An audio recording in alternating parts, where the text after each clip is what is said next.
Hello students, this is Arbaz Khan और स्वागत है आपका अपने यूट्यूब चैनल रैंक अचीवर्स में। तो ये क्वेश्चन अगर आप पिछले 10 सालों के प्रीवियस के बोर्ड के पेपर देखोगे तो कम से कम आपको 5 बार ये क्वेश्चन बोर्ड पेपर में छपा हुआ मिलेगा। यानी कि बहुत ही ज्यादा VVIMP क्वेश्चन, यानी वेरी वेरी इंपॉर्टेंट क्वेश्चन है ये। तो चलिए आज इसको अपन सोल्व करते हैं। सवाल ये है कि आपका सिद्ध कीजिए कि √5 एक अपरिमेय संख्या है। यहाँ पे √5 की जगह √2 और √3 भी दे सकता है, तो उन सब का एक ही फॉर्मेट रहेगा। आप चलिए इसको आज समझ लेते हैं। तो सबसे पहले आपको क्या करना है, आपको यहाँ पे लिखना है हल। और क्या करना है आपको आपको जब भी ये √5 को एक अपरिमेय संख्या सिद्ध करना है ना, तो अपन इस क्वेश्चन के उल्टा जो है इसको एज्यूम कर लेंगे, यानी इसको उल्टा मान लेंगे। तो हम यहाँ मान लेंगे कि मानना √5 एक परिमेय संख्या है। अब देखिए कि हमें जो है ये अपरिमेय संख्या सिद्ध करनी है, तो अपन ने जो है √5 को एक परिमेय संख्या मान लिया है। जब √5 को एक परिमेय संख्या माना है तो हम यहाँ पे √5 को जो है a/b के बराबर लिख सकते हैं। यहाँ पे लिखेंगे आप तब √5 बराबर a/b लिखेंगे, जहाँ पे जो है ये a, b क्या है, सह संख्याएं हैं। सह संख्याएं क्या होती है वो भी मैं आपको बताऊंगा अभी। और b जो है वो 0 के बराबर नहीं है, b is not equal to 0। अब देखिए सह संख्याएं क्या होती है ये आप समझ लीजिए। सह संख्याएं वो संख्याएं होती है जिनका कॉमन फैक्टर यानी उभयनिष्ठ गुणनखंड एक के अलावा और कुछ भी नहीं हो। एक एग्जांपल लेते हैं, जैसे मान लीजिए 2 और 3, ये कोई दो संख्याएं हैं। तो देखेंगे कि 2 और 3 में एक के अलावा और किसी भी संख्या का भाग नहीं जाता। जबकि अगर आप यहाँ पे ले 50 और 5, तो देखेंगे कि 50 और 5 में दोनों में एक एक का भाग जाता है। फिर उसके बाद में देखिए इसमें 5 का भाग जाता है और इसमें भी 5 का भाग जाता है, यानी ये जो है वो सह संख्या नहीं है। जबकि 2 और 3 में केवल इसमें देखिए एक का भाग जाता है, इसमें भी एक का भाग जाता है, और उसके अलावा कोई भी दूसरी संख्या नहीं है। जबकि यहाँ पे 5 और 1 दो संख्याएं हैं जिनमें इन दोनों का डिवाइड जाता है। तो आप देखिए कि सह संख्याएं आप समझ गए होंगे कि ये दोनों जो है ए और बी क्या है, सह संख्याएं हैं। अब आप क्या करेंगे कि दोनों तरफ वर्ग करेंगे, दोनों तरफ वर्ग। अब जब दोनों तरफ वर्ग करेंगे तो आप लिखेंगे कि √5 का स्क्वायर बराबर a का स्क्वायर बटे में b का स्क्वायर। जब इसके पूरा का स्क्वायर करेंगे तो दोनों का ऊपर नीचे जो है इसका वर्ग हो जाएगा। अब देखेंगे कि ये जो स्क्वायर से जो है ये रूट कट जाएगा, तो यहाँ पे हो जाएगा 5 बराबर a स्क्वायर बटे b स्क्वायर। अब देखिए 5 के बटे में कुछ भी नहीं है, तो यहाँ पे अपन मान लेंगे कि यहाँ पे 1 है। और अब यहाँ पे इसको जो है क्रॉस मल्टीप्लाई करेंगे, यानी वज्र गुणा करेंगे। जब वज्र गुणा करेंगे कि तो आप देखेंगे कि यहाँ पे आ जाएगा कि b स्क्वायर बराबर a स्क्वायर बटे में 5। अब यहाँ पे आपको एक लाइन लिखनी है कि इसको आप देंगे नाम समीकरण 1। अब आप लिखेंगे कि समीकरण 1 में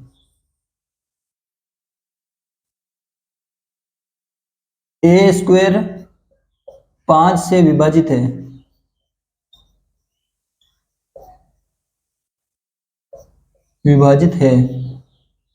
अतः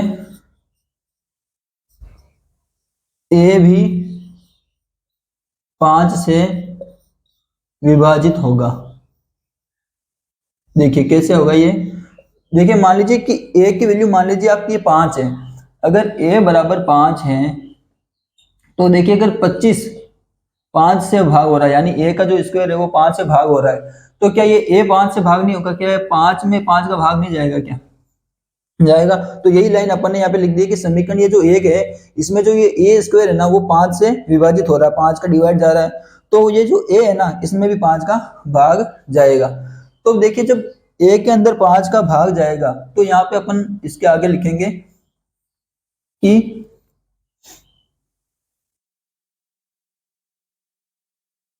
a में जब 5 का भाग जाएगा तो यहाँ पे अपन लिख देंगे कि a बराबर 5c लिख सकते हैं, जहां पे c क्या है, कोई पूर्णांक है।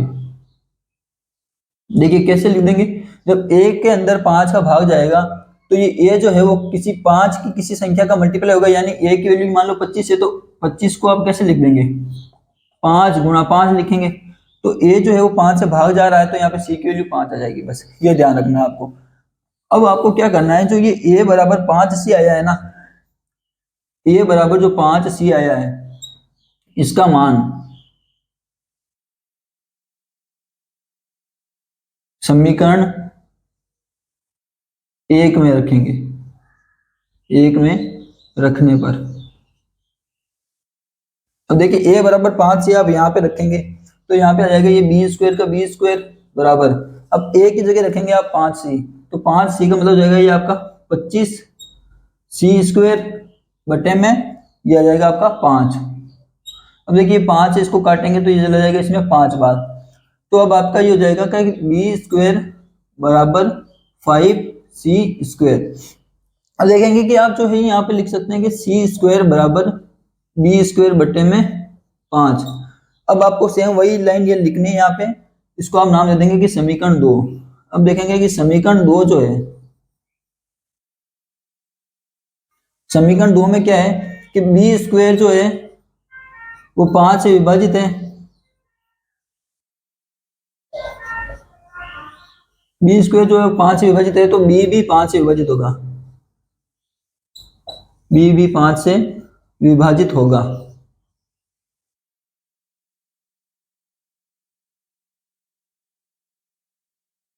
अब देखिए हमें यहाँ पे ये कंट्रोवर्सी हो गई है, यानी विरोधाभास हो गया है कि जब यहाँ पे देखिए अपन ने मान लिया था कि a और b से अभाज्य संख्या है, यानी कि a और b में एक के अलावा किसी भी दूसरी संख्या का भाग दोनों में नहीं जाएगा। लेकिन अपन ने यहाँ पे देखा कि यहाँ पे जब सोल्व किया तो देखा कि a के अंदर 5 का भाग हो रहा है, और जब यहाँ पे इसको आगे सोल्व करके देखा तो क्या देखा कि b के अंदर भी 5 का भाग जा रहा है, यानी कि ये जो ये a और b से अभाज्य संख्याएं नहीं है।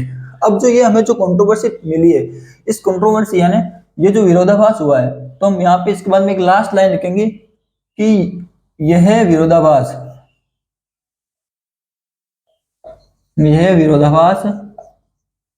हमें हमारी गलत कल्पना के कारण हुआ है।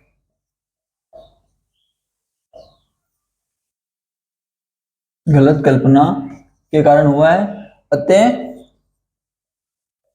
√5 एक अपरिमेय संख्या है।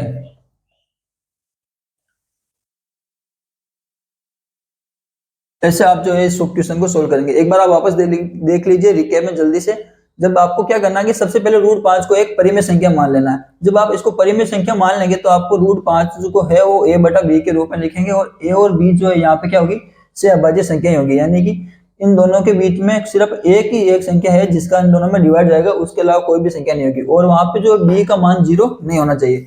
अब आप क्या करेंगे, इसके दोनों तरफ वर्ग करेंगे। जब √5 का स्क्वायर करेंगे और a बटे b का स्क्वायर करेंगे तो इस स्क्वायर से ये रूट कट जाएगा और a स्क्वायर बटे b स्क्वायर आ जाएगा। अब आप जो इसको क्रॉस मल्टीप्लाई करके देखेंगे तो यहाँ पे आएगा b स्क्वायर बराबर a स्क्वायर बटे 5। अब समीकरण ये जो इसमें आपने नाम दे दिया इसको समीकरण 1। अब समीकरण 1 में जो है वो है कि a स्क्वायर जो है 5 से विभाजित हो रहा है, तो a भी जो है वो 5 से विभाजित होगा। अब a अगर 5 से विभाजित होगा तो अगर यहाँ पे अपन a बराबर 5 से लिख देंगे, जहाँ पे c क्या होगा, कोई पूर्णांक होगा। अब ये जो a बराबर 5 से है ना, इसका मान अपन रखेंगे समीकरण 1 में। समीकरण 1 में जब इसका मान रखेंगे तो ये आपका जाएगा b स्क्वायर बराबर 5c स्क्वायर, और यहाँ पे c स्क्वायर बराबर हो जाएगा आपका b स्क्वायर बटे 5। ये हो जाएगा आपका समीकरण नंबर 2। अब यहाँ पे आप लिखेंगे एक लाइन कि समीकरण 2 में जो ये b स्क्वायर है ना वो 5 से डिवाइड हो रहा है, तो b भी 5 से डिवाइड होगा, यानी b में भी 5 का भाग जाएगा।